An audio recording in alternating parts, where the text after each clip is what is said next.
Siyahıstəmizdə cəryan mənbəyimiz var. Cəryan mənbəyimizə ardıcıl olaraq birləşib açarımız. Hal-hazırda açar hansı vəziyyətdədir? Açıqdır, qapalıdır? Açıq.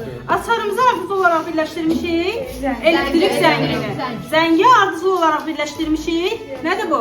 Reostat. Reostatı da gətirib birləşdirmişik digər tərəfdən cəryan mənbəyinin müsbət qütbünə. Voltmetr nəyə birləşir?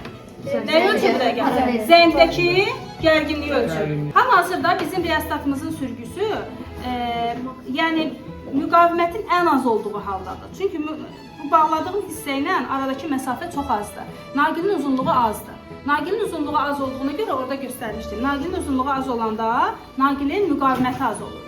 Müqavimət az olanda cəryan şiddəti çox olurdu. İndi mən açarım bağlı vəziyyətdədir. Gərginliyi artırıram. Baxın. Rəngi səsinə baxın. Maksimal çalınır. Düzdür? Mən sürgünü sağ tərəfə eləyəndə naqilin müqaviməti artır. Naqilin uzunluğu artır. Naqilin uzunluğu artırsa, lövhədə öyrənmişdik. Naqilin uzunluğu artdıqca naqilin müqaviməti artır. Naqilin müqaviməti artdıqca cəryan şiddətimiz azalır. Eyni zamanda baxın, voltmetrin göstərişinə baxın uşaqlar. Voltmetrin göstərişinə. Voltmetrdə dövrənin uclarındakı gərginliyi ölçür. Yəni, naqilin uzunluğunu dəyişməklə naqilin müqavimətini dəyişmək olur.